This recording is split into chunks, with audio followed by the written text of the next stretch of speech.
The dust storm swept through the valley like a vengeful ghost as Katherine Lawson clutched the letter that had changed her life, the harsh words still burning in her mind. Leave Cottonwood Springs by sundown or face the consequences. The year was 1878, and the promise of a new beginning had just crumbled between her trembling fingers. Katherine adjusted her worn bonnet as the stagecoach rattled into the small town of Willow Creek, Montana Territory. At 22, she'd already endured more than most women twice her age, orphaned at 16, married at 18 to a man who died of fever less than a year later, and now exiled from the only place she'd tried to call home since. Last stop, Willow Creek, the driver called out, his voice rough from years of shouting over thundering hooves and creaking wood. She gathered her single carpetbag, containing everything she owned in the world. The forced departure from Cottonwood Springs had left her little time to pack. The accusations consorting with a wanted man, being a spy for cattle rustlers, were as false as they were dangerous. The banker's son had taken her rejection poorly, spinning tales that turned the town against her. As she stepped down from the stagecoach, the spring mud sucked at her boots. Willow Creek was smaller than she'd expected, a single dusty street lined with wooden buildings, a saloon with peeling paint, a general store, and what appeared to be a small sheriff's office. Nothing like the bustling community she'd hoped for. "Miss, you planning on standing there all day?" The stagecoach driver hoisted her bag down and set it beside her. "Town ain't much, but it's what we got." "Thank you," Katherine said, pulling her shawl tighter against the wind. "Is there a boarding house?" The driver pointed toward a two-story building with a sagging porch. "Mrs. Holloway's place. Only one in town. Tell her Barney sent you, might get you a clean room." Katherine nodded her thanks and began trudging toward the boarding house, acutely aware of curious eyes watching from shop windows and doorways. New faces in Willow Creek were clearly a rarity. The warning she'd received back in Cottonwood Springs haunted her thoughts. "Don't think about settling anywhere nearby. Word travels fast out here." The banker had connections throughout the territory, he'd warned. She'd chosen Willow Creek precisely because it was small and insignificant, hopefully beneath his notice. The boarding house door squeaked as Katherine pushed it open. The interior smelled of pine soap and something baking.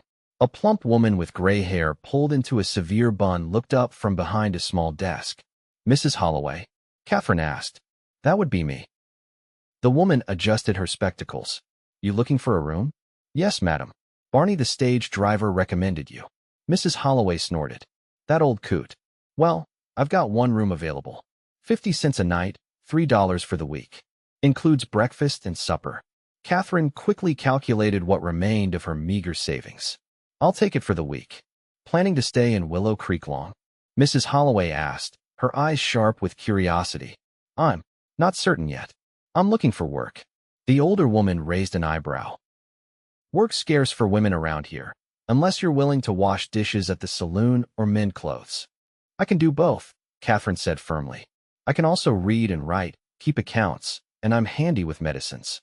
Mrs. Holloway seemed mildly impressed. "Rooms at the top of the stairs, first door on the right. Supper's at 6 sharp." Katherine thanked her and climbed the narrow stairs. The room was small but clean, a bed with an iron frame, a washstand with a chipped basin, and a wooden chair by the window. It would do for now. After washing her face and hands, Katherine decided to explore the town, hoping to discover employment opportunities. The general store seemed the most promising place to start. The bell over the door jingled as she entered. An older man with a graying mustache looked up from where he was measuring fabric. "Afternoon, miss. Just passing through."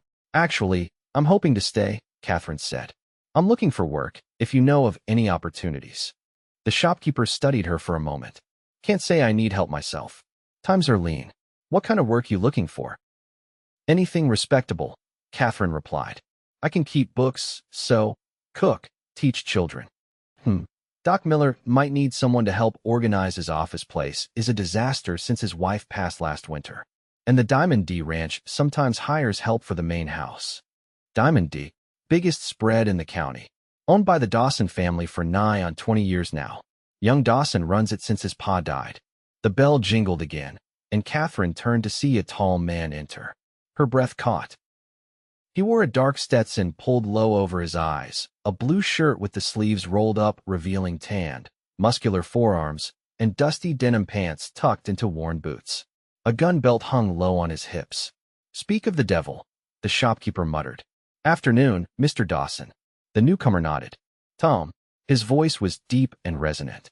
When he lifted his head, Katherine found herself staring into the most striking blue eyes she'd ever seen, set in a face weathered by sun and wind. "Need the usual supplies," he said to the shopkeeper, before his gaze shifted to Katherine. His eyes narrowed slightly. "Don't believe we've met." "Katherine Lawson," she said, extending her hand. "I just arrived in town today." He hesitated before taking her hand. His palm was calloused against her skin. "Daniel Dawson." "Miss Lawson's looking for work," Tom the shopkeeper offered. Daniel Dawson released her hand and looked her over more carefully. "What kind of work?" "Anything honest," Katherine replied, lifting her chin slightly. "I'm capable of more than most people assume." A ghost of a smile touched his lips. "I don't doubt it, Miss Lawson." He turned back to Tom. "I'll need 20 pounds of flour, 10 of sugar, coffee, salt, and some of that candy Sophia likes." "How is that sister of yours?" Tom asked as he began gathering the supplies. "Stubborn as ever," Daniel replied. "Insists on teaching at that school even though I told her she doesn't need to work." Katherine perked up at the mention of teaching. "There's a school in town?" Daniel glanced at her again. "Just started last year. One room, about 15 children of various ages." "Is the school looking for help?" Katherine asked hopefully. "My sister's the only teacher," Daniel said. "But she's been complaining about not having enough time to give the younger ones proper attention." Hope blossomed in Katherine's chest. "I have experience teaching children. In Cottonwood Springs, She stopped abruptly, not wanting to mention the town she'd been forced to flee. Daniel's eyes narrowed at her sudden silence. "Cottonwood Springs? That's Harrison Bank territory, isn't it?" Katherine felt her heart sink. "You know of it?" "Know of Harrison," Daniel said, his tone darkening. "Man's trying to buy up half the territory." "Well," Katherine said carefully, "I'm here now." Daniel studied her for a long moment. "If you're serious about teaching, come by the schoolhouse tomorrow morning. It's the small white building at the end of town. Sophia, my sister, will be there." "Thank you, Mr. Dawson." "I will." Tom finished gathering Daniel's supplies. "That'll be $3.85. Daniel paid and gathered his purchases.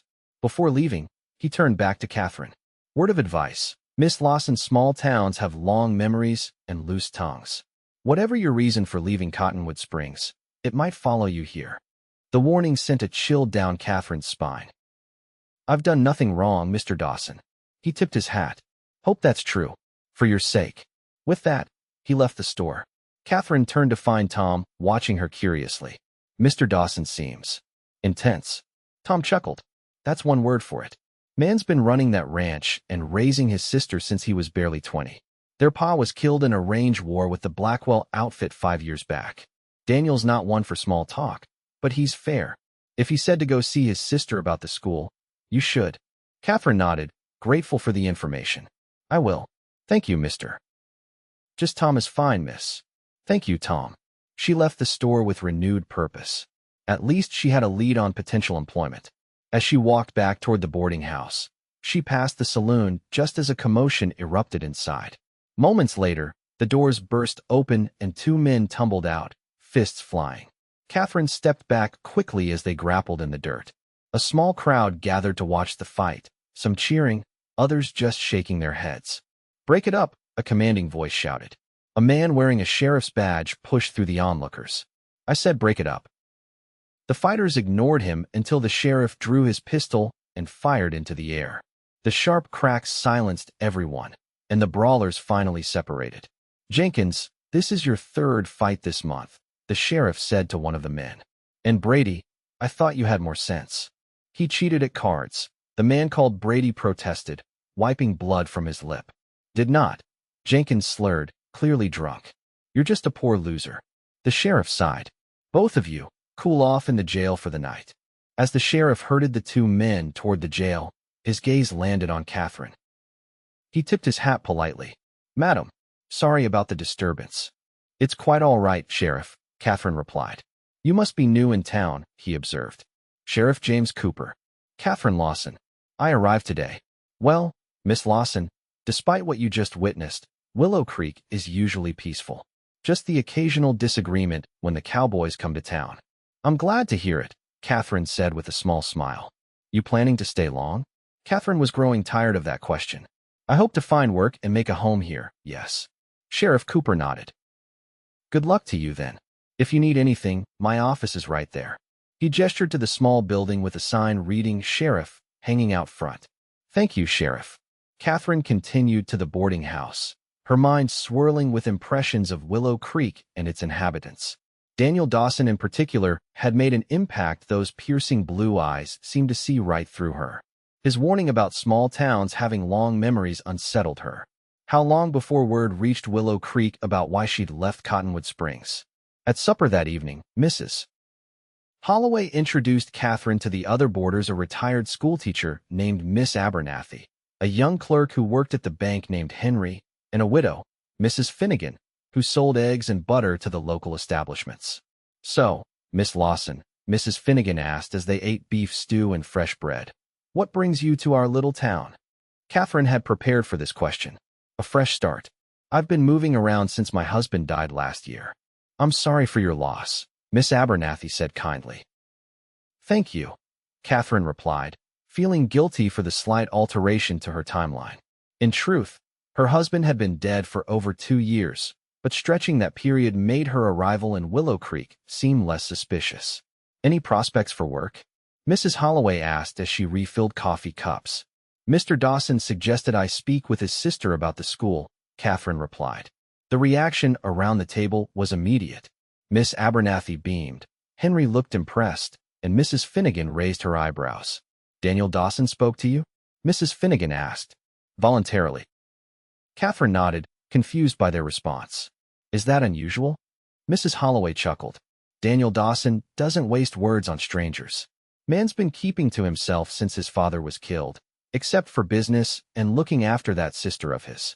Sophia is a dear, Miss Abernathy said. I taught her when she was younger, before my eyesight failed. Very bright girl. She's doing wonders with that school. The Dawsons are practically royalty around here, Henry added. Diamond D is the biggest ranch in the county. They employ half the men in town. Katherine absorbed this information. Mr. Dawson seemed cautious. He's protective of what's his, Mrs. Holloway said simply, including this town. That night, lying in the unfamiliar bed, Katherine reflected on her first day in Willow Creek. The town seemed decent enough, and if she could secure a position at the school, perhaps she could build a life here at least until the rumors from Cottonwood Springs died down. Her thoughts drifted to Daniel Dawson. There was something compelling about him, not just his handsome face, but the sense of responsibility that seemed to radiate from him. He carried the weight of his family and ranch with quiet strength. Morning came with the sound of a rooster crowing and the smell of bacon frying. After breakfast, Katherine put on her best dress, a simple blue cotton with white trim, and walked to the schoolhouse at the end of town. The building was small but well-maintained, with a freshly painted white exterior and a small bell tower. As Katherine approached, she heard children's voices reciting multiplication tables. Taking a deep breath, she knocked on the door. The recitation stopped, and moments later, the door opened to reveal a young woman with the same striking blue eyes as Daniel Dawson. Can I help you? She asked, her voice friendly but curious. Miss Dawson? I'm Katherine Lawson. Your brother suggested I speak with you about possibly assisting at the school. Sophia Dawson's eyes widened. Daniel sent you? She looked Katherine over quickly. Please, come in. Children, continue with your tables. Martha, you lead. As a young girl started the recitation again, Sophia led Katherine to the back of the room. About 15 children of various ages sat on benches at rough-hewn desks, some concentrating on slates, others following along with the recitation. Daniel mentioned you? Sophia asked, clearly surprised. When was this? Yesterday, at the general store. I mentioned I have experience teaching, and he said you might need help with the younger children. Sophia's expression brightened. He actually listened to me for once. She laughed softly. I've been telling him for months that I can't give proper attention to all the age groups. The little ones especially need more guidance. I would be happy to help, Katherine said. I taught children in my previous town. What subjects are you comfortable with? Reading, writing, arithmetic, history. I also know some botany and basic nursing skills. Sophia looked impressed. That's wonderful. I can offer $5 a week. It's not much, I know. It would be enough, Katherine said, relief washing over her. $5 a week plus room and board at Mrs. Holloway's would allow her to start saving again. Can you start tomorrow? Sophia asked. We could divide the class. You take the younger children, ages 6 to 10, and I'll take the older ones. I would be delighted, Katherine said sincerely. Just then, the schoolhouse door opened, and Daniel Dawson stepped inside. The children immediately straightened in their seats. Good morning, Mr. Dawson, they chorused. He tipped his hat to them. Morning, children. Miss Martha, your recitation sounds improved. The girl leading the multiplication tables blushed with pleasure. Daniel walked to where Katherine and Sophia stood. I see you found each other. Daniel, Sophia said excitedly. Miss Lawson is perfect. She's going to help with the younger children starting tomorrow. Daniel studied Katherine, his expression unreadable. Is that so? Yes, Katherine replied, meeting his gaze steadily. Thank you for directing me here. Sophia's been complaining about needing help for months, he said. Figured you might as well be the one to shut her up. Daniel, Sophia scolded, but her tone was affectionate. A hint of a smile touched his lips. Just speaking the truth, little sister. Did you need something? Sophia asked. You rarely visit during school hours. Came to tell you I'm riding to Billings tomorrow. We'll be gone 3 days for the cattle auction. Wanted to make sure you'd be all right at the house alone. I'm 19, Daniel. I can manage 3 days without burning the house down. Last time I left, you invited half the town for dinner. It was just the church committee, Sophia protested. Katherine watched their exchange with interest. Despite his gruff exterior, it was clear Daniel cared deeply for his sister. Miss Lawson, Daniel said suddenly, turning to her. Where did you say you taught before? Katherine tensed. I didn't specify. His eyes narrowed slightly. Cottonwood Springs, wasn't it? Yes, she admitted, seeing no point in denying it. Why'd you leave? The directness of his question caught her off guard. Personal reasons. Daniel, Sophia interjected. That's hardly our business. It is if she's teaching our children, he countered. Katherine lifted her chin. Mr. Dawson, I assure you I am fully qualified to teach. My reasons for leaving Cottonwood Springs were personal, as I said, but they have no bearing on my abilities. He held her gaze for a long moment, and Katherine refused to look away. Finally, he nodded. Fair enough. For now. The implied threat that he might inquire further was clear. Katherine felt a flicker of anxiety, but pushed it aside. Daniel turned back to his sister. I'll be leaving at first light. Don't forget to lock the doors at night. I never do, Sophia assured him. Now, if you'll excuse us, we have a classroom to run. Daniel tipped his hat to both women. Ladies. With that, he left the schoolhouse. Once he was gone, Sophia sighed. I apologize for my brother, Miss Lawson. He's been overprotective since our parents died. It's understandable, Katherine said. And please, call me Katherine. Only if you call me Sophia. She smiled warmly. Now, let me introduce you to the children. The remainder of the morning passed quickly as Katherine observed Sophia's teaching methods and met each student. By noon, when the children were released for lunch, she felt confident that she would enjoy working at the school. They're wonderful children, Katherine told Sophia as they straightened the classroom. They are, Sophia agreed. Even if some of them would rather be riding horses than learning their letters. Especially the ranch children. Do many of the Diamond D children attend? A few of our ranch hands' children, yes. Some ride 5 miles each way to get here. Sophia paused in her work. Katherine, I don't want to pry, but did something happen in Cottonwood Springs that I should know about? Katherine hesitated. She didn't want to lie to Sophia, who had been nothing but kind, but she also couldn't risk the truth spreading. I had a disagreement with an influential man in town. He made it difficult for me to stay. Sophia nodded slowly. I understand. Small towns can be cruel when powerful people turn against you. She touched Katherine's arm gently. Your past is your business. As long as you're good to these children, that's all that matters to me. Thank you, Katherine said, genuinely moved by Sophia's acceptance. As they were finishing their work, the door opened again. This time, a well-dressed man in his 30s entered, removing his hat as he stepped inside. Miss Dawson, he greeted Sophia, his eyes sliding to Katherine with interest. Mr. Blackwell, Sophia replied. her tone noticeably cooler than it had been all morning. "School is dismissed for lunch." "I'm not here about school matters," he said smoothly. "My father sent me to invite you to dinner next Sunday. We'd be honored if you would join us." Sophia's posture stiffened. "Please thank your father for the invitation, but I must decline." Mr. Blackwell's smile tightened. "Perhaps another time, then." He turned his attention to Katherine. "I don't believe we've met." "Katherine Lawson," she supplied. "I'll be assisting Miss Dawson with the younger children." Frederick Blackwell. He extended his hand, which Katherine shook briefly. "My family owns the Rocking Bee Ranch north of town, second largest after the Diamond D." He said this with a hint of resentment. "Will you be staying in Willow Creek long, Miss Lawson?"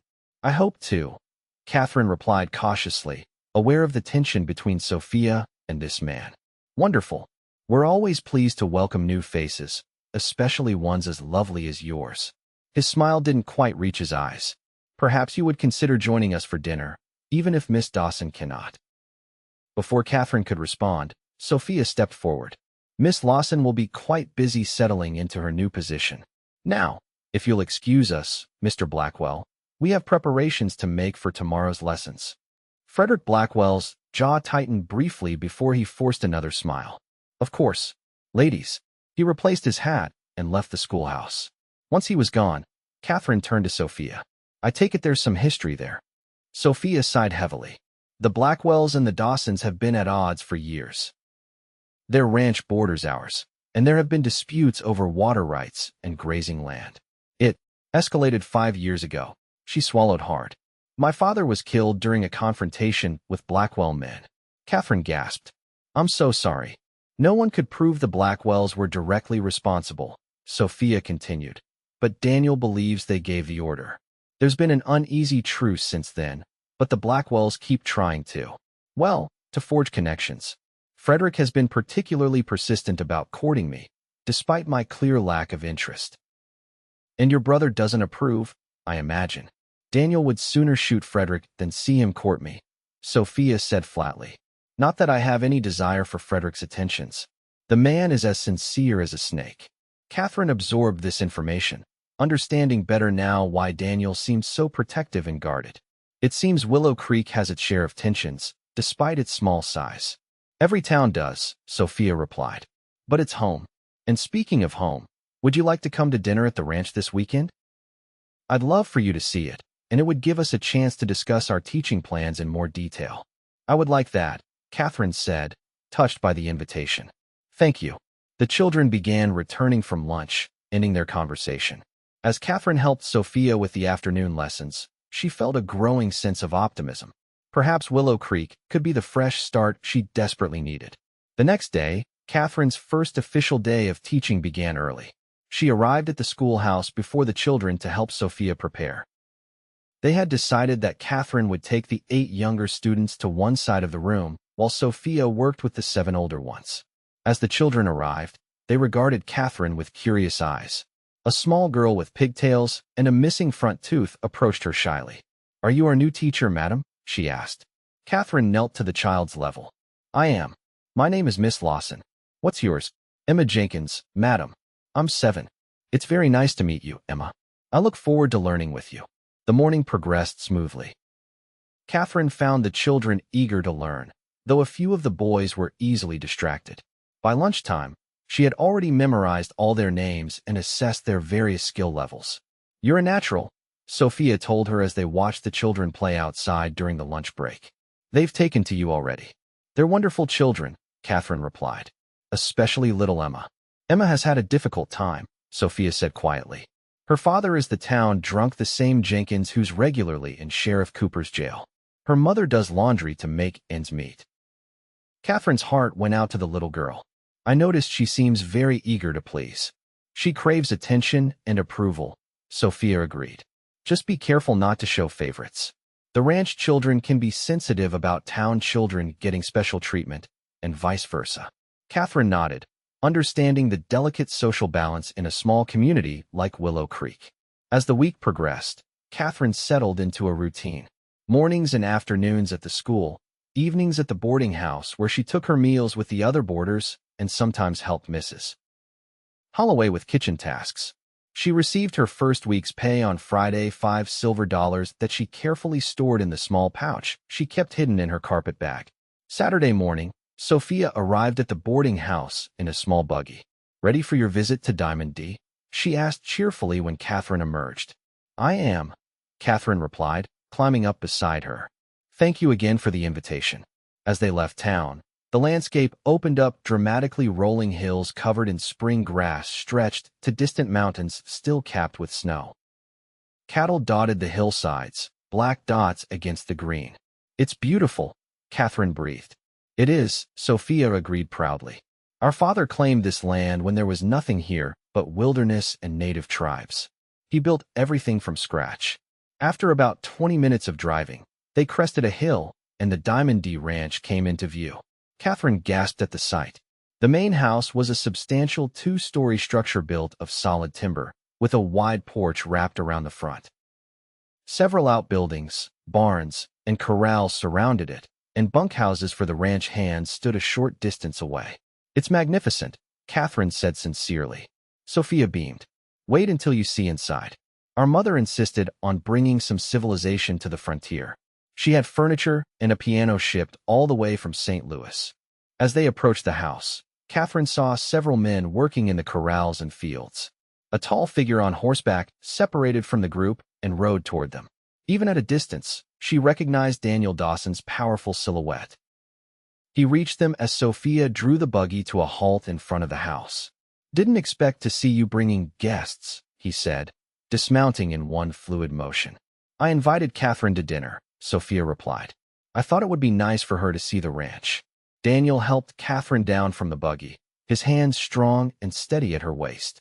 She tried to ignore the flutter in her stomach at his touch.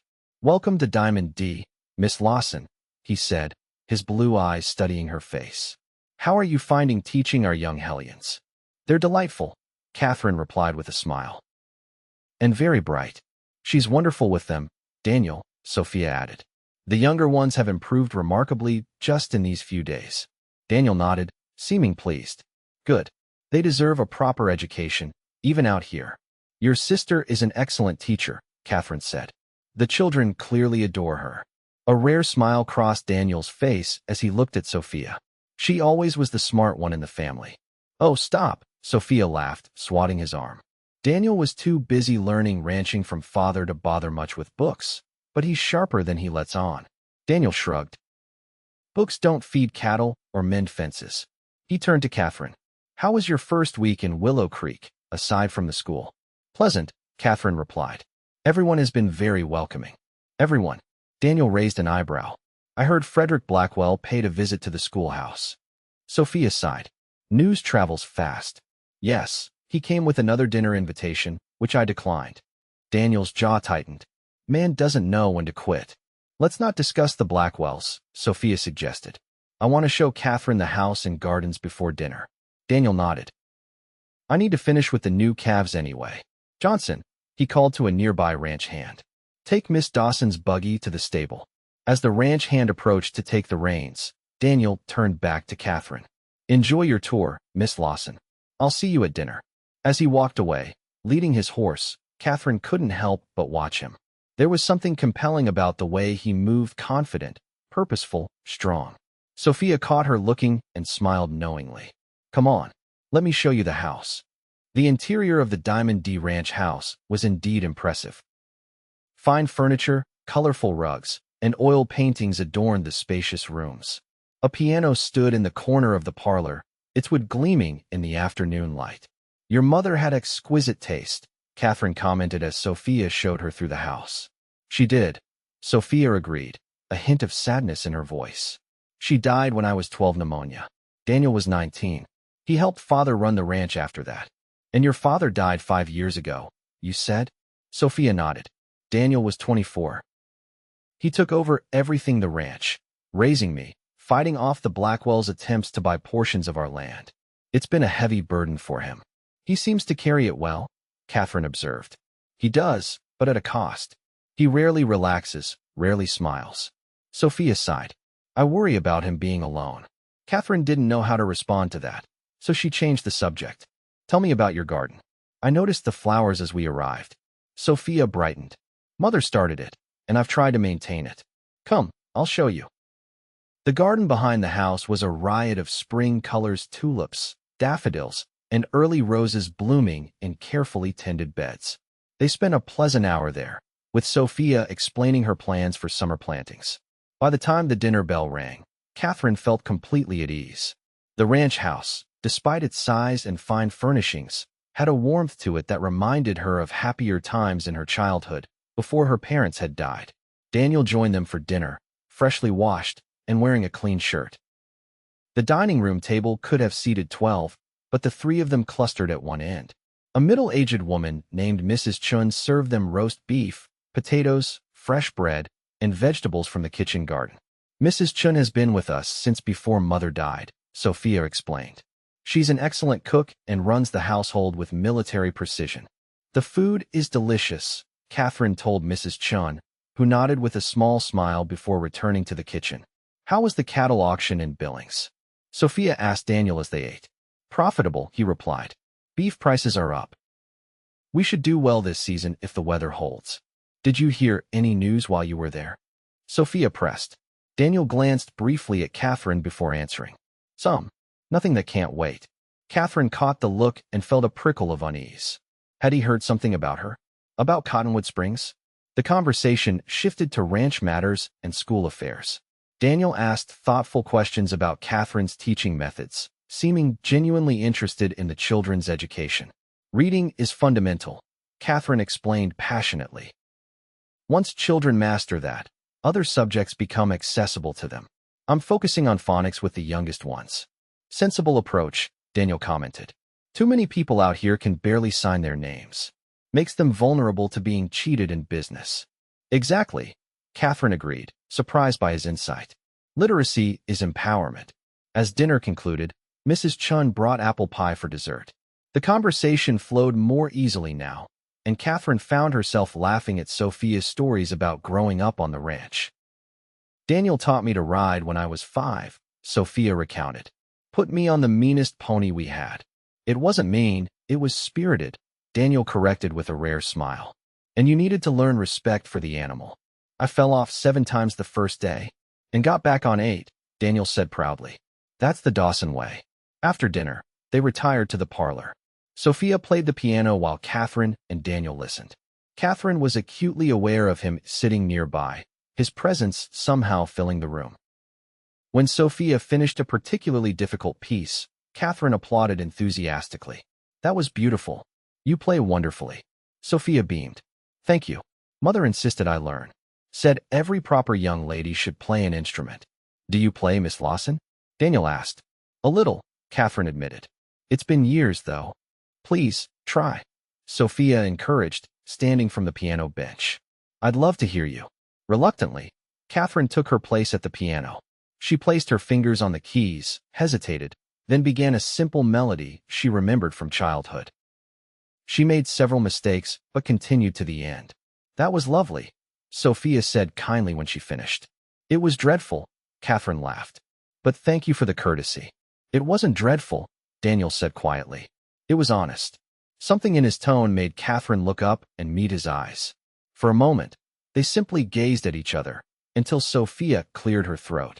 It's getting late, she said. We should get Katherine back to town before dark. Daniel nodded, breaking the connection. I'll hitch the buggy.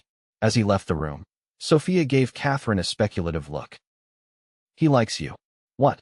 No, he's just being polite, Katherine protested, feeling her cheeks warm. Daniel is many things, but just polite isn't one of them, Sophia replied with a knowing smile. I haven't seen him look at anyone that way since. Well, ever. Before Katherine could respond, Daniel returned to announce the buggy was ready. The three of them walked outside, where the setting sun cast long shadows across the ranch yard. I'll drive Miss Lawson back, Daniel said to Sophia. You have that mending you wanted to finish before Monday. Sophia raised an eyebrow but didn't argue. All right, Katherine, thank you for coming. We'll do this again soon. I'd like that, Katherine replied, embracing Sophia. Thank you for a wonderful day. Daniel helped Katherine into the buggy, then climbed up beside her. With a flick of the reins, they were off, heading back toward town in the golden evening light. For several minutes, They rode in silence. Katherine was acutely aware of Daniel's arm occasionally brushing against hers as he guided the horses. "Your ranch is beautiful," she finally said. "You've accomplished a great deal." "It's my father's legacy," Daniel replied. "Everything I do is to preserve what he built and make it stronger for the next generation. Your sister told me how you took over after he died. That couldn't have been easy." Daniel was quiet for a moment. "It wasn't. But you do what needs doing." Katherine nodded, understanding that philosophy all too well. "Yes, you do." Another silence fell between them, but it wasn't uncomfortable. The rolling landscape passed by, painted in hues of gold and purple by the setting sun. "Miss Lawson," Daniel said suddenly, "I heard something in Billings that concerns me." Katherine's heart sank. "About me?" He nodded, his expression grave. "There was talk about a woman run out of Cottonwood Springs for allegedly consorting with outlaws." "A woman matching your description." Katherine's hands clenched in her lap. "Mr. Dawson, I need to know the truth," he interrupted. "Not for gossip's sake, but because Sophia cares for you already, and because you're teaching our children." Katherine took a deep breath. "The rumors are false. I never consorted with outlaws or anyone of ill repute." "Then why were you forced to leave?" She hesitated, then decided honesty was her only option. "The banker's son in Cottonwood Springs pursued me. I rejected his advances. He didn't take it well.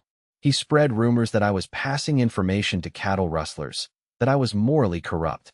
No one would stand against him. His father controls the town's finances." Daniel studied her face, seemingly searching for truth in her eyes. "And that's all? There's nothing else?" "That's all," Katherine confirmed. "I've done nothing wrong, Mr. Dawson. I simply refused to marry a man I didn't love, and he punished me for it." Daniel was quiet for a long moment, then nodded. "I believe you." Relief washed over Katherine. "Thank you. But others might not," he warned. "Rumors travel fast in cattle country. It might be only a matter of time before someone from Cottonwood Springs passes through Willow Creek." "What should I do?" Katherine asked, anxiety creeping into her voice. Daniel seemed to consider this carefully. "Stay? Continue teaching. Prove your worth through your actions. And if the rumors follow me here?" His jaw set determinedly. "Then you'll have people who know the truth standing with you. Sophia already thinks highly of you, and the children are responding well to your teaching." "And you?" Katherine asked before she could stop herself. "What do you think of me, Mr. Dawson?" Daniel looked at her then, his blue eyes intense in the fading light. "I think you're a woman of character facing difficult circumstances with grace. I admire that." His words warmed her more than they should have. "Thank you." They rode the rest of the way to town in companionable silence. When they reached Mrs. Holloway's boarding house, Daniel helped Katherine down from the buggy, his hands lingering at her waist a moment longer than necessary. "Thank you for visiting the ranch," he said, "and for being honest with me." "Thank you for believing me," Katherine replied. "Not everyone would." Daniel hesitated, then said, "Miss Lawson." "Katherine, whatever happens, know that you can stay in Willow Creek as long as you want. I'll make sure of it." The promise in his words took her breath away. "Why would you do that for me?" "Because this town needs good teachers," he said simply. "And because everyone deserves a second chance." Before Katherine could respond, the boarding house door opened, and Mrs. Holloway peered out. "Miss Lawson? Is that you?" "Yes, Mrs. Holloway," Katherine called back. "I'll be right in." Daniel tipped his hat. "Good night, Miss Lawson." "Good night, Mr. Dawson." As she watched him drive away, Katherine felt something she hadn't experienced in a long time: hope. Not just for safety or survival, but for something more. The following weeks fell into a pleasant routine for Katherine. Weekdays were devoted to teaching, where she found genuine fulfillment in helping her young students. She established a special reading circle for the less advanced children, and their progress filled her with pride. Sophia became a dear friend, and they often took lunch together, discussing teaching strategies and sharing stories. Katherine also grew closer to Mrs. Holloway and the other boarders, gradually becoming part of the community. Daniel Dawson visited the school regularly, ostensibly to check on his sister, but increasingly finding reasons to speak with Katherine as well. Sometimes he would linger after classes, helping to stack books or straighten desks while engaging Katherine in conversation about the children's progress. One afternoon, about a month after Katherine's arrival in Willow Creek, Daniel appeared at the schoolhouse door, just as the children were being dismissed. "Mr. Dawson," several of the children called out excitedly. He tipped his hat to them. "Afternoon, children. Learned anything useful today?" "Miss Lawson taught us about maps," a small boy named Tommy said proudly. "I can find Montana territory now." "Good skill to have," Daniel replied seriously. "Wouldn't want you getting lost and ending up in Canada." The children giggled as they gathered their things and departed. Soon, only Katherine, Sophia, and Daniel remained in the schoolhouse. "To what do we owe the pleasure, brother?" Sophia asked, a knowing smile playing at her lips. "Brought mail from town," Daniel said, producing several letters from his pocket. "And thought I'd invite Miss Lawson to the Spring Festival this Saturday." Katherine looked up in surprise. "Spring Festival?" "Town tradition," Sophia explained. "There's music, dancing, food, games for the children. Everyone attends. And I'd be honored if you'd accompany me," Daniel added, his eyes fixed on Katherine. Sophia's eyebrows shot up, and she quickly busied herself with cleaning the chalkboard, though Katherine could see her smiling. "I would be delighted," Katherine replied, feeling a flutter of excitement. "Good," Daniel nodded, seeming pleased. "I'll collect you at noon on Saturday. The festivities start mid-afternoon." After he left, Sophia abandoned all pretense of cleaning and rushed to Katherine's side. "Did my brother just ask you to the festival?" "As his guest." Katherine nodded, still processing it herself. "It appears so." Sophia clapped her hands together. "This is wonderful. Daniel hasn't escorted anyone to a social function since. Well, I can't remember when. He usually just makes an appearance because it's expected of him as the largest landowner. It's probably just a friendly gesture," Katherine said, trying to temper her own hopes. "He feels responsible for me in some way, since he knows about my situation." Sophia shook her head. "My brother doesn't do friendly gestures. If he invited you, it's because he wants your company specifically." Katherine couldn't deny the thrill that went through her at Sophia's words. Over the past month, her admiration for Daniel had deepened into something more. She admired his integrity, his devotion to his sister and his ranch, the quiet strength he exhibited in everything he did. And yes, she was attracted to him physically as well as tall, powerful frame, those penetrating blue eyes, the rare smile that transformed his serious face. "What does one wear to a spring festival?" Katherine asked, changing the subject. Sophia grinned. "Your best dress. And I have ribbons you can borrow for your hair." Saturday arrived clear and warm, perfect weather for an outdoor festival. Katherine spent extra time on her appearance, wearing her nicest dress, a pale green cotton with delicate embroidery at the collar and cuffs. She arranged her hair in a more elaborate style than usual, incorporating the blue ribbons Sophia had lent her. Mrs. Holloway nodded approvingly when Katherine came downstairs. "Very pretty, Miss Lawson. Mr. Dawson will be impressed." "News travels fast," Katherine commented, blushing slightly. "It's a small town," Mrs. Holloway replied with a chuckle. "And Daniel Dawson escorting a lady to the festival is noteworthy news indeed." Right at noon, there was a knock at the door. Mrs. Holloway answered it, ushering Daniel inside. He was dressed in his Sunday best, a dark suit, crisp white shirt, and polished boots. His hat was new, or at least rarely worn. When he saw Katherine, he stopped mid-step, his eyes widening slightly. "Miss Lawson, you look beautiful." "Thank you," Katherine replied, feeling suddenly shy. "You look very handsome yourself." Daniel offered his arm. "Shall we?" The town square had been transformed for the festival. Colorful bunting hung between buildings, tables laden with food lined one side, and a small platform had been set up for musicians. Children ran about playing games, and many of the townsfolk were already gathered in small groups, chatting and laughing. As Katherine and Daniel walked through the square, she noticed people turning to look at them, some with obvious surprise. A few men nodded respectfully to Daniel, while several women whispered behind their hands. "I believe we're causing a stir," Katherine murmured. Daniel shrugged. "Let them talk. It gives them something to do." They made their way to where Sophia stood with Miss Abernathy and a few other women. Sophia beamed when she saw them. "You both look wonderful," she exclaimed, hugging Katherine. "The ribbons are perfect with that dress." "Thank you for lending them," Katherine replied. "Daniel, be a dear and fetch us some lemonade," Sophia suggested. "I want to introduce Katherine to Reverend Peterson's wife." Daniel nodded and moved toward the refreshment table. As soon as he was out of earshot, Sophia leaned close to Katherine. "Everyone is talking about you too," she whispered excitedly. "Mrs. Cooper, the sheriff's wife, just told me she's never seen Daniel so attentive to any woman." "Sophia, please," Katherine protested, though she couldn't help feeling pleased. "We're just friends." "For now," Sophia replied with a wink. The afternoon passed pleasantly.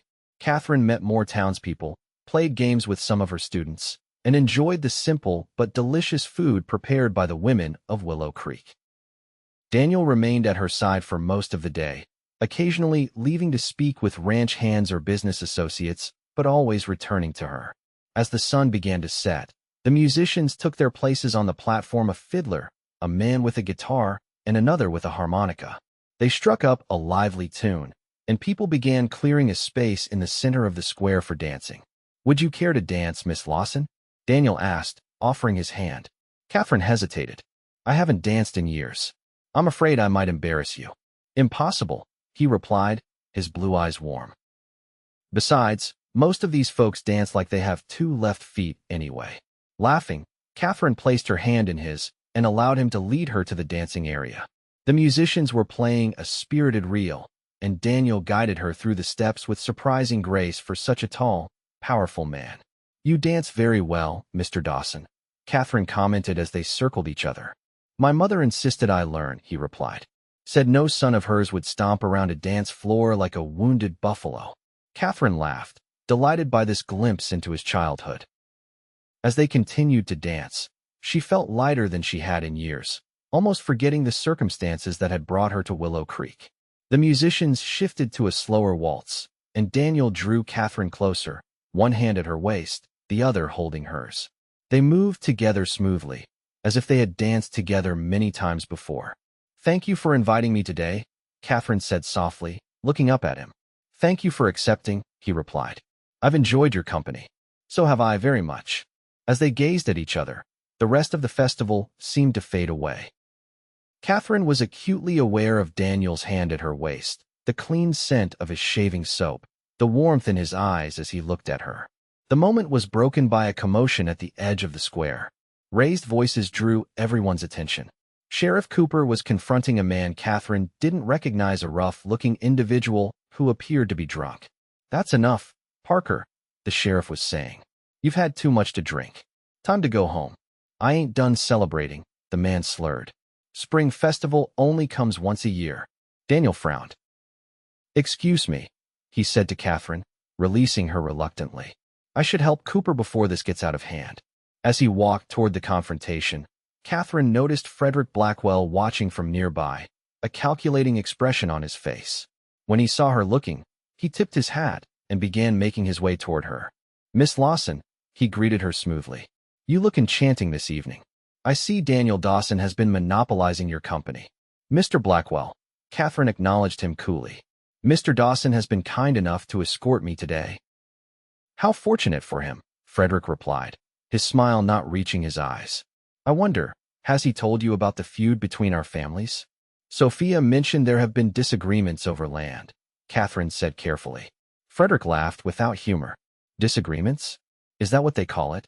Did they mention that my uncle was shot during one of these disagreements?" Katherine tensed. "No, they didn't. I'm sure they also failed to mention that the Dawson claim to that north pasture is questionable at best," Frederick continued. "My father has documents proving Mr. Blackwell," Katherine interrupted. "I'm not sure why you're telling me this." His expression hardened. "Just thought you should know who you're getting involved with. The Dawsons have a way of rewriting history to suit themselves." Before Katherine could respond, Daniel returned, his expression darkening when he saw Frederick. "Blackwell," he said coldly. "Didn't expect to see you here." "It's a town event, Dawson," Frederick replied with a tight smile. "Last I checked, my family's taxes help support this town just as yours do." "Is there a problem?" Daniel asked Katherine. "No problem," Frederick answered before she could speak. "Just introducing myself properly to the lovely new schoolteacher. Since you seem determined to keep her all to yourself." Daniel's jaw tightened. "Miss Lawson, would you like to get some refreshments?" "Yes, I would," Katherine replied, relieved for the excuse to leave Frederick's presence. As Daniel led her away, Frederick called after them. "Enjoy the festival, Miss Lawson. Remember what I said." Once they were out of earshot, Daniel stopped and turned to Katherine. "What did he say to you?" "He mentioned the feud between your families," Katherine replied honestly. "Something about his uncle being shot and disputed claims to land." Daniel's expression darkened further. "Classic Blackwell tactics, trying to poison people against us with half-truths and outright lies." "What is the truth, then?" Katherine asked. Daniel sighed, running a hand through his hair. "It's complicated and ugly, and not suitable conversation for a festival. I'll tell you everything, I promise, but not here." "Not now." Katherine nodded, understanding his reluctance to discuss such matters in public. "All right. Don't let Blackwell ruin our evening," Daniel said, his expression softening as he looked at her. "Would you like to dance again?" "I would," Katherine replied with a smile. They returned to the dancing area, but the carefree mood of earlier had diminished somewhat. Katherine could feel Frederick Blackwell watching them, and she noticed Daniel was more alert, his eyes occasionally scanning the crowd as they danced. As the evening progressed, however, they gradually relaxed again. The musicians played song after song, and Katherine found herself laughing as Daniel twirled her around the makeshift dance floor. When the music finally ended and the festival began to wind down, Daniel escorted Katherine back to the boarding house. They walked slowly, neither seeming eager for the evening to end. "I had a wonderful time today," Katherine said as they reached Mrs. Holloway's porch. "So did I," Daniel replied. He hesitated, then asked, "Would you join me for a ride tomorrow afternoon? There's something I'd like to show you." "I'd like that," Katherine said, her heart quickening at the invitation. "I'll come for you at 2. They stood looking at each other in the soft glow of the porch lantern. Daniel stepped closer, and for a moment, Katherine thought he might kiss her. Instead, he took her hand and brought it to his lips, pressing a gentle kiss to her knuckles. "Good night, Katherine," he said softly, using her first name for the first time. "Good night, Daniel," she replied, her skin tingling where his lips had touched. She watched him walk away, her mind swirling with emotions. Despite Frederick Blackwell's attempt to create discord, the day had been magical. And tomorrow, she would see Daniel again. Inside, Mrs. Holloway was waiting up, pretending to read in the parlor. "Had a nice time, did you?" she asked, her eyes twinkling. "Lovely," Katherine replied, unable to keep the smile from her face. "Mr. Dawson seemed quite taken with you," Mrs. Holloway observed. "Never seen him dance so much at any gathering." Katherine felt herself blush. He was being kind. Mrs. Holloway snorted. "Daniel Dawson doesn't do anything out of mere kindness, child. If he danced with you all evening, it's because he wanted to." That night, as Katherine prepared for bed, she allowed herself to hope. Perhaps Willow Creek could truly be her home.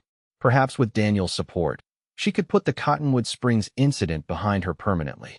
Perhaps, just perhaps, the feelings growing between them could blossom into something real and lasting. The next day dawned bright and clear. Katherine attended Sunday services at the small church in town, where she noticed Daniel and Sophia sitting in their family pew near the front. Daniel caught her eye and nodded, a small smile touching his lips. After church, Katherine returned to the boarding house for the midday meal, then changed into her riding clothes, a simple divided skirt and sturdy blouse that Sophia had lent her. At precisely 2 o'clock, Daniel arrived with 2 horses. "I hope you ride," he said as she met him outside. "I do," Katherine assured him, "though it's been some time." "This is Daisy," Daniel said, indicating a gentle-looking chestnut mare. "She's steady and even-tempered, perfect for someone who hasn't ridden recently." He helped Katherine mount, his hands strong and sure at her waist. Then he swung easily onto his own horse, a powerful black stallion that danced sideways, eager to run. "Easy, Thunder," Daniel murmured, patting the horse's neck. To Katherine, he said, "Ready?" She nodded, and they set off at a walk, heading north out of town. As Katherine grew more comfortable in the saddle, they increased their pace to a trot, then a canter along an open stretch of prairie. The land was beautiful in the spring sunshine, rolling hills covered in wildflowers, distant mountains still capped with snow, creeks swollen with snowmelt winding through the valleys.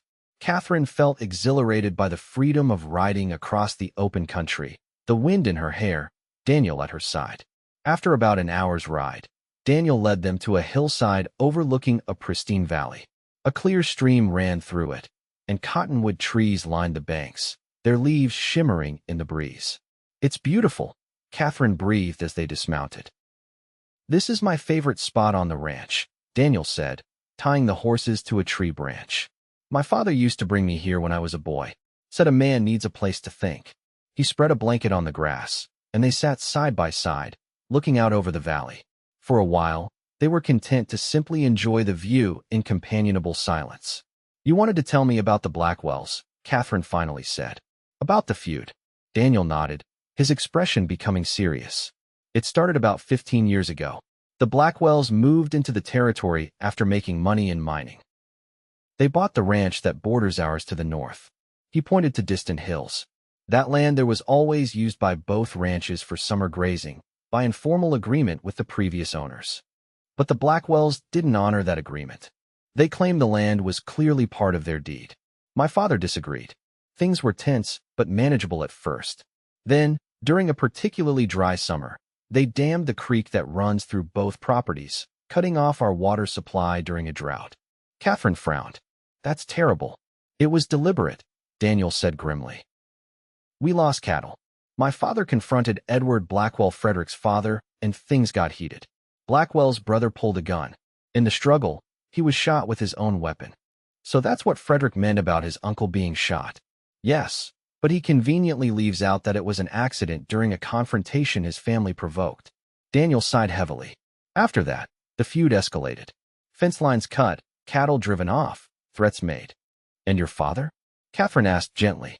Daniel's face hardened. 5 years ago, he was checking fence lines near the disputed border. Found cut wire, probably Blackwell men. He was shot in the back while riding home." Katherine gasped. "How awful. Were the perpetrators caught?" "No," Daniel said bitterly. "No witnesses. The Blackwells claimed innocence, of course. Sheriff Cooper investigated but couldn't prove anything." "You believe the Blackwells were responsible?" "I know they were," Daniel replied, his voice low and intense. "Edward Blackwell wanted our land, still does. With my father gone, he thought I'd be easier to intimidate, being younger. He was wrong." Katherine placed her hand over his. "I'm so sorry, Daniel." He turned his hand to clasp hers. "Since then, it's been an uneasy truce. They make offers to buy portions of our land. I refuse. Frederick courts Sophia, hoping to gain access to Diamond D through marriage. She refuses. And now Frederick seems interested in me," Katherine observed. Daniel's hand tightened on hers. "That's just to provoke me. He saw us together at the festival and decided to interfere." "To provoke you?" Katherine asked, her heart beating faster. "Why would that provoke you?" Daniel looked at her then, his blue eyes intense. "Because he can see what I feel for you. What I think we both feel." Katherine's breath caught in her throat. "And what is that?" Instead of answering with words, Daniel leaned forward and kissed her. His lips were gentle at first, questioning, giving her the opportunity to pull away. But Katherine had no desire to pull away. She returned his kiss, her hand coming up to rest against his chest. When they finally separated, Daniel rested his forehead against hers. "I've wanted to do that since the first day I saw you in Tom's store," he admitted. "Even though you were suspicious of me?" Katherine asked with a small smile. "Especially then," he replied, chuckling. "You stood your ground. Didn't back down. I admired that." Katherine's smile faded. "Daniel, my situation, the rumors from Cottonwood Springs, don't matter to me," he interrupted firmly. "I know who you are, Katherine. I've seen your kindness with the children, your friendship with Sophia, your strength in starting over. Whatever happened before, it doesn't change how I feel." Tears pricked at Katherine's eyes. "Thank you for believing in me." Daniel brushed a strand of hair from her face. "You make it easy." He kissed her again, more deeply this time. Katherine felt as though her heart might burst with happiness. When they separated, both were breathless. "We should head back," Daniel said reluctantly. "It'll be getting dark soon." They packed up the blanket and mounted their horses. As they rode back toward town, Katherine felt as though something fundamental had shifted in her world. The future suddenly held new possibilities, not just survival, but happiness, belonging, perhaps even love. Daniel escorted her to the boarding house door, kissing her once more before bidding her good night. "I'll see you tomorrow," he promised. May I call on you after school? I'd like that, Katherine replied, her cheeks flushed with pleasure. As she watched him ride away, Mrs. Holloway opened the door behind her. Well, the older woman said with satisfaction. Looks like Daniel Dawson finally found something he values more than his ranch. Katherine blushed deeper but couldn't deny the truth of the observation. The way Daniel had looked at her, kissed her, spoke of feelings that went beyond mere attraction. The following weeks were the happiest of Katherine's life. She threw herself into teaching with renewed energy, delighting in her students' progress. After school, Daniel would often meet her, and they would walk together, talk, sometimes ride out to beautiful spots on his land. Each day, their connection deepened. Sophia was thrilled by the development. I've never seen Daniel so happy, she told Katherine one afternoon as they worked together after school. He actually whistled this morning. Whistled? Mrs. Chun nearly fainted from shock. Katherine laughed, though she felt a warm glow at the thought of making Daniel happy. He's changed my life, she admitted. When I came to Willow Creek, I was just looking for safety, a place to start over. I never expected to find him. Word of their courtship spread quickly through town. Most people seemed pleased Daniel was respected, and Katherine had proven herself a dedicated teacher. But not everyone approved. Frederick Blackwell watched them with narrowed eyes whenever they encountered him in town, and Katherine occasionally noticed whispered conversations that stopped when she approached. One afternoon, about 2 months after the spring festival, Katherine was working alone in the schoolhouse, preparing lessons for the following day. The children had been dismissed, and Sophia had left early to visit a sick student. Katherine was so absorbed in her work that she didn't hear the door open. Working late, Miss Lawson? Katherine startled at the voice, looking up to find Frederick Blackwell standing in the doorway. Mr. Blackwell, you surprised me. Apologies, he said, stepping inside without invitation. I was passing by and saw the light. Katherine rose from her desk, uncomfortable being alone with him. Was there something you needed? Frederick smiled, though it didn't reach his eyes. Just a friendly conversation. You and I haven't had much opportunity to get acquainted, what with Dawson keeping you to himself. Daniel and I are courting, Katherine said firmly. It's natural that we spend time together. Of course, Frederick agreed smoothly. A fortunate development for you, finding such a prominent protector so quickly after arriving in town. Katherine tensed at his implication. If you'll excuse me, Mr. Blackwell, I need to finish these lessons.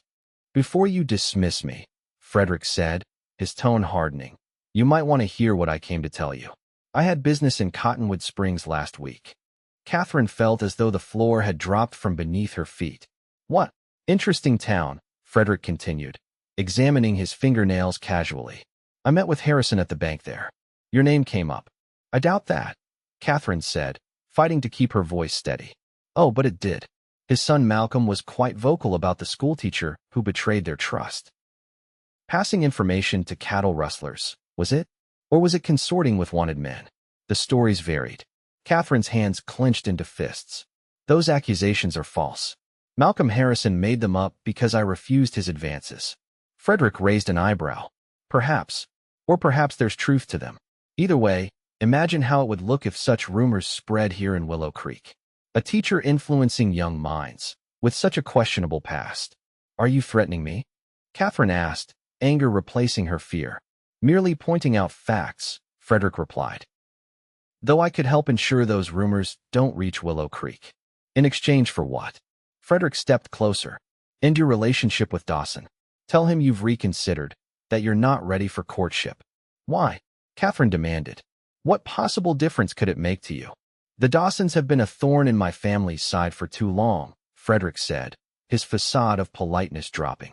Daniel Dawson needs to learn he can't have everything he wants, and that north pasture rightfully belongs to the Blackwells. Katherine stared at him in disbelief. You would try to ruin my reputation, hurt innocent children who need education, all for a land dispute. For justice, Frederick corrected. And it's your choice. End things with Dawson, or I make sure everyone in town knows about your scandalous departure from Cottonwood Springs. Before Katherine could respond, the schoolhouse door opened again, and Daniel entered. He stopped short when he saw Frederick, his expression darkening. Blackwell, what are you doing here? Frederick smiled pleasantly. Just having a chat with Miss Lawson. about her interesting history in Cottonwood Springs. Daniel's eyes flicked to Katherine, noting her distress. In 2 strides, he was beside her. Are you all right? She nodded, though she felt far from all right. Daniel turned to Frederick, his voice dangerously quiet. Whatever game you're playing, it ends now. Get out. No game, Frederick replied, heading for the door. Just sharing information between friends. Good day, Miss Lawson. Consider what I said. After he left, Daniel turned to Katherine. What happened? What did he say to you? Katherine sank into her chair, suddenly exhausted. He was in Cottonwood Springs. He spoke with the Harrisons. Daniel cursed under his breath. And now he's threatening to spread those false rumors here. Yes, unless I end our courtship. Daniel's expression hardened. That's not going to happen. Daniel, if those rumors spread, I could lose my position at the school. The parents might not want me teaching their children. We'll fight it, Daniel insisted. The town knows you now, respects you. They won't believe Blackwell's gossip. Katherine wasn't so sure. Small towns thrived on scandal, and many would be quick to believe the worst. He's doing this because of your land dispute. Using me to hurt you. Daniel raked a hand through his hair in frustration. This has gone on long enough. Blackwell needs to be stopped. How? Katherine asked. If we confront him, he'll just spread the rumors faster. Daniel was quiet for a moment, thinking. Then he said, There's one way to protect you completely. What's that? He took her hands in his expression softening. Marry me. Katherine's heart leapt, then plummeted. Daniel, you can't be serious. Not like this, not because of Blackwell's threats. This isn't because of Blackwell, Daniel said firmly. I've been thinking about asking you for weeks. I love you, Katherine. I want to build a life with you. Tears filled Katherine's eyes. I love you too, but I don't want our marriage to start under a cloud of scandal and threats. Daniel cupped her face gently. It won't. As my wife, you'll be a Dawson. That name means something in this territory. No one would dare question your character. But what about the truth? Shouldn't we fight to clear my name rather than just using your family's influence to protect me? Daniel considered this. You're right. We need to address the lies directly. He thought for a moment. I have an idea. The banker in Cottonwood Springs, Harrison, he has a rival, doesn't he? Katherine nodded. Yes, Jameson at the Merchants Bank. They've been competitors for years. And would this Jameson know about Harrison's son and his tendencies? Possibly, Katherine said, beginning to understand Daniel's thinking. The banking community is small. They know each other's business. Then I'll ride to Cottonwood Springs tomorrow. I'll speak with Jameson, gather evidence of Malcolm Harrison's character and behavior. Maybe find other women he's harassed. Daniel, that's dangerous, Katherine protested. The Harrisons are powerful there. So am I, Daniel replied grimly. And I won't let them hurt you any more than they already have. Katherine knew there was no talking him out of it once his mind was made up. If you're going, I'm coming with you. Daniel shook his head. It's too risky. It's my reputation, my past, Katherine insisted. I won't hide while you fight my battles. Besides, I know people there who might help us. They argued about it for some time, but eventually Daniel conceded. We'll leave at first light, he said. It's a 2-day ride to Cottonwood Springs. We'll need to make preparations. That evening, they met with Sophia at the Diamond D Ranch to explain the situation. She was horrified by Frederick's behavior, but supportive of their plan. I'll take over the school while you're gone, she assured Katherine. And I'll make sure no one listens to any rumors Frederick might spread. Early the next morning, Katherine and Daniel set out for Cottonwood Springs. They rode steadily through the day, camping that night under the stars. Despite the seriousness of their mission, Katherine found joy in these quiet moments with Daniel sitting by the campfire, sharing stories, falling asleep in his arms beneath a blanket of stars. They reached Cottonwood Springs late the following afternoon. Katherine felt a knot of anxiety form in her stomach as the familiar buildings came into view. They headed directly to the Merchants Bank, hoping to catch Mr. Jameson before closing. The banker was surprised to see Katherine, but welcomed them into his office when Daniel introduced himself as a prominent rancher from Willow Creek. Mr. Jameson, Katherine began, we need your help. It concerns Malcolm Harrison and the false accusations he made against me. Jameson's expression grew serious. I wondered about that. Never believed you were involved with rustlers, Miss Lawson. Not for a minute. Do you know of other women Malcolm has harassed? Daniel asked directly. Jameson hesitated, then nodded. Several. Most left town, like Miss Lawson. A few were pressured into marriage or compromising arrangements. Would any of them be willing to provide sworn statements about his behavior? Daniel pressed. Perhaps, Jameson said thoughtfully. Elizabeth Granger might. She's married to the blacksmith now, but before that, Malcolm pursued her relentlessly. When she refused him, he tried to have her father's shop closed on trumped-up health violations. That's exactly what we need, Daniel said. Evidence of a pattern of behavior. They spent the next day gathering statements from several women who had experienced Malcolm Harrison's vindictiveness. Some were reluctant at first, but when Daniel explained how their testimony could help clear Catherine's name and potentially stop Malcolm from harming others, most agreed to help. Mr. Jameson also provided a sworn statement indicating that Malcolm had a reputation for vindictiveness and that the accusations against Katherine were widely considered to be retribution for her rejection. By the evening of the second day, they had collected enough evidence to create serious doubt about the Harrisons' claims. They were preparing to leave town when they encountered Malcolm Harrison himself outside the hotel. Well, he sneered when he saw Katherine. The cattle rustler's whore returns. Daniel stepped forward, his expression dangerous. Apologized to Miss Lawson. Malcolm looked Daniel up and down, taking in his imposing height and the gun at his hip. But with the false courage of a bully, he stood his ground. Why should I? Everyone knows what she is.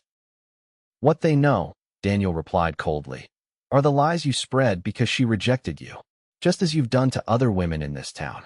Malcolm's face reddened. That's slander. No, Katherine said, finding her voice. What you did to me was slander. We have sworn statements from multiple women detailing your pattern of harassment and retribution. No one will believe you over my father, Malcolm blustered, though uncertainty had crept into his voice. They will when these statements are published in newspapers across the territory, Daniel said. When merchants and ranchers learned that doing business with Harrison Bank means supporting a man who abuses his power to harass women, Malcolm paled. You wouldn't dare. Try me, Daniel challenged. Or you can publicly retract your accusations against Miss Lawson, admit they were fabricated out of spite, and we'll consider the matter closed. For a moment, Malcolm looked like he might refuse. Then, calculating the potential damage to his family's reputation and business, he deflated. Fine, I'll write a retraction, but then you destroy those statements. We'll hold them in trust, Katherine countered. If we ever hear of you harassing another woman, they'll be published immediately. Malcolm glared at her, but nodded stiffly. Come to the bank tomorrow morning. I'll have the retraction ready. The next morning, in the presence of Mr. Jameson and the town's newspaper editor, Malcolm Harrison signed a statement retracting all accusations against Katherine and admitting they were made falsely out of personal animosity. As they rode away from Cottonwood Springs later that day, Katherine felt as though a great weight had been lifted from her shoulders. I never thought I'd be able to clear my name, she said. Thank you, Daniel. He reached across to take her hand. You're the one who faced your accuser. I'm proud of you. The return journey to Willow Creek seemed shorter somehow, filled with planning and hopes for the future. They arrived back to find that Frederick Blackwell had indeed begun spreading rumors, but Sophia and Sheriff Cooper had been quick to counter them. Armed with Malcolm Harrison's signed retraction and the testimonials from other women, Katherine and Daniel met with the school board and key town leaders to present the truth. The evidence was overwhelming, and any doubts about Katherine's character were laid to rest.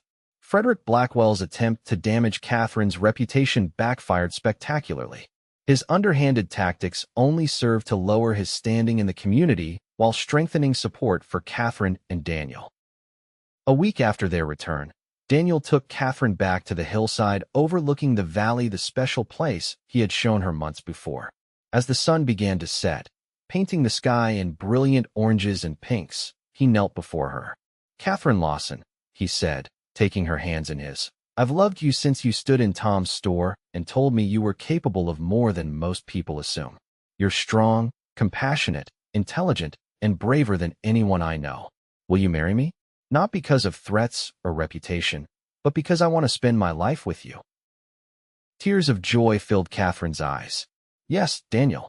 Yes, I will marry you. He slipped a ring onto her finger, a delicate gold band with a small diamond that had belonged to his mother. Then he stood and gathered her into his arms, kissing her deeply as the sun set behind the mountains. They were married a month later in the small church in Willow Creek. Sophia served as maid of honor, beaming with happiness for her brother and new sister-in-law. The entire town turned out for the celebration, even Sheriff Cooper making a toast to the couple's happiness. Frederick Blackwell and his family were noticeably absent, having retreated to lick their wounds after their scheme failed. But Daniel and Katherine had more important things to focus on than old feuds. Katherine continued teaching at the school, now with Sophia as her full partner rather than employer. They expanded the curriculum, ordered new books, and even convinced the town council to approve funds for an addition to the building as enrollment grew. In the evenings, Katherine returned to Diamond D Ranch, her home now. She and Daniel worked side by side, building their life together. He taught her about ranching, and she brought new ideas and perspectives to the operation. Together, they made Diamond D even more successful than before. A year after their wedding, Katherine gave birth to a daughter they named Rose, after Daniel's mother. The tiny girl with her father's blue eyes and her mother's determination became the center of their world. 2 years later, a son joined the family, James, a sturdy boy with a ready laugh. On the 5th anniversary of Katherine's arrival in Willow Creek, Daniel surprised her with a party at the ranch. Friends and neighbors gathered to celebrate, and even old Mrs. Holloway made the trip out from town for the occasion. As twilight fell, Daniel found Katherine standing on the porch, looking out over the land they shared. He wrapped his arms around her from behind, resting his chin on her shoulder. "Happy?" he asked softly. Katherine leaned back against him, watching Rose and James playing with Sophia in the yard. "Completely," she replied.